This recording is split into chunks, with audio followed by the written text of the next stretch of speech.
Hi, I'm Rhonda Duffy, the owner and broker of Duffy Realty, and this video is about short selling your home. It will cover the when, the where, the how, the what, everything that you need to know. And first, I want to say thank you for considering us in this process. So what we'll cover today is what is a short sell, who qualifies for a short sell, what happens in a short sell, what will you owe your lender at the end of a short sell, what happens to your credit after you successfully short sell a property, what is the one thing that you must have to short sell the property, how we come up with the price, and what to look for in an agent. So what is a short sell? Well, a short sell is a transaction wherein you're asking your lender to take less than what the property's worth and wipe away your debt. Now, they don't have to do this, okay? But what they do say is, if you meet this criteria and if you have this and that, we would consider a short sell. Because remember, you truly owe the debt, no matter what the property is worth. But the short sale system is a very effective way for you to escape that. Now, anyone who can prove a hardship qualifies for a short sale. But the key word there is proof, okay? So if you've had a divorce, a relocation, you've got medical bills, you've got a loss of job, you've got crime in the neighborhood, loss of rental income, a death in your immediate family, your adjustable rate mortgage has reset, or you simply cannot afford to live in the home, if you can prove that with documents and the checklist of docs that they ask you for, then you can qualify for a short sale. So what happens in a short sale is you continue to live in your home if you currently live there, or you continue to have renters in there if they'll allow you to sell your property while they live in there. But this process takes between, I'm going to say, 3 to 5 months, depending on how long it takes to get the one thing that we need and for your lender to answer. So when we get a buyer, then we take the package, a pristine, I might add, package to the lender with your circumstances. And then it takes about 30 to 45 days, and then we'll hear from them. And when we hear from them, they're going to say, okay, yes, we'll accept your terms, or they'll say, we'll accept your terms if you do this. So when they send the if you do this, that's when you decide if you want to close. A lot of people say, well, what will be the if, right? What will I owe the lender? Well, some lenders may ask you for a small contribution and others may ask you for nothing, okay? It just depends on the lender's criteria and who the lender is and what they're doing at the moment, all right?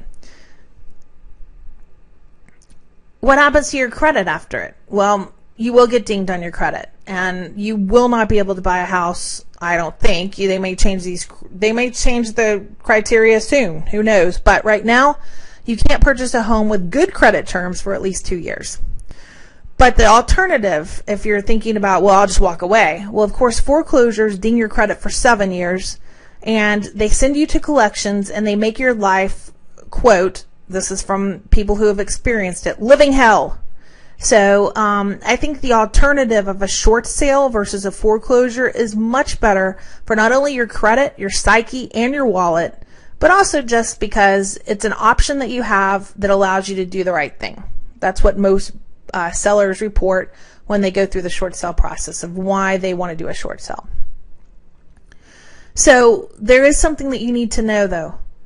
We can sit around and talk about it all day long, the semantics of how you need, a short sell, and you got this or that, and you're in this much debt and blah blah blah. But what we need is a buyer. All right. So you have to make your home a product worthy of a buyer's attention. Just because the price is lower than what would be a traditional fair market value, it's not that much lower, and it requires some diligence on your part. Okay. Nothing happens without a buyer. Because the reason that the bank would accept doing a short sell is because we've arranged it to be taken off their hands. If they foreclose, they've got it in their inventory.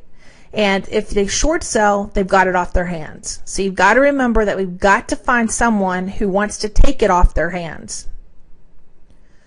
How do we come up with a price? Well, this shocks a lot of people, but because I think a lot of people just have the notion, well, bank's negotiable, they want it off their hands, they'll do anything. No, they won't. They have a certain lender criteria and ratio that they use, and that's based on your private mortgage insurance. So if VA, FHA, you know, all the independent private mortgage insurance, Fannie, Freddie, any of those places did your loan, they're the ones who are actually going to be paying the difference to the bank. All right. So the bank is not going to take a loss. They won't. They'd rather foreclose and put it on their books than take a loss. So it's very precise in how we calculate this. And most of the time, once we calculate back in the commissions, the liens, you know, any tax liens that you have, HOA fees that are due, that sort of thing, second mortgage, an additional insurance provider, once we put all of that in place, we usually end up selling it around 92% of the price of fair market value. So that's why I say that it's critical to come up with a buyer. You know, buyers in this market like to go around at the first of their transaction saying, well, I'm going to buy a house at 60 cents on the dollar. Well, that's not what this house is going to be priced at. But short sales are still a great value, and a lot of buyers are attracted to them. We just have to make sure that your product looks worthy for their attention.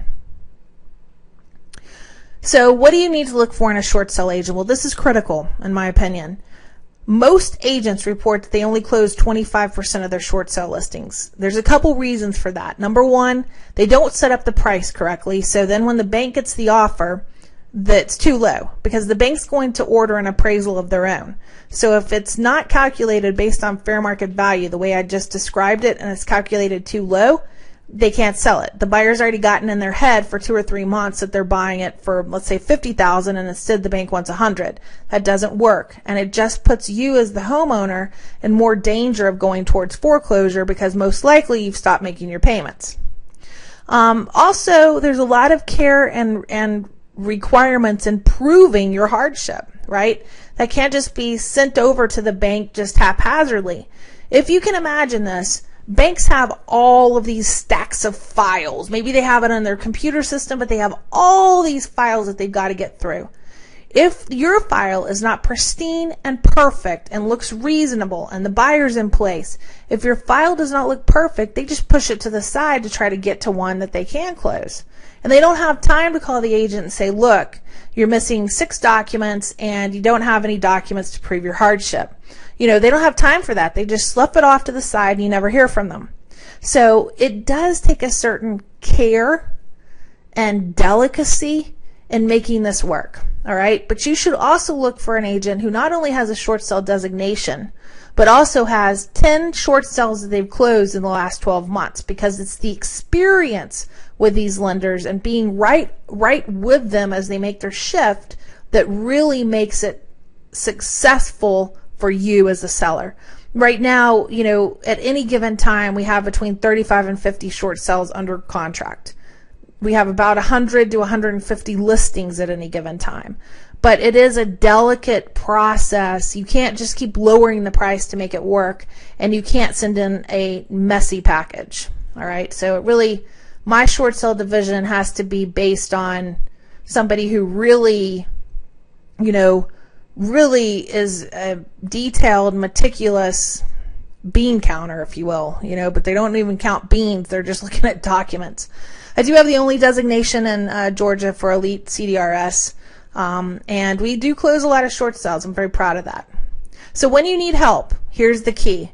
Call us as soon as you get the inkling that you need to do a short sale. Time is very precious. The more time you can give us, the better we can serve you. The more chance we have of getting a short sale done. If you call us because you're going into foreclosure next Tuesday, we probably won't be able to get it done. Sometimes we can get it done, but we have to act very quickly. All right. So you can view more information, testimonials, closings, listings, all on DuffyRealtyOfAtlanta.com.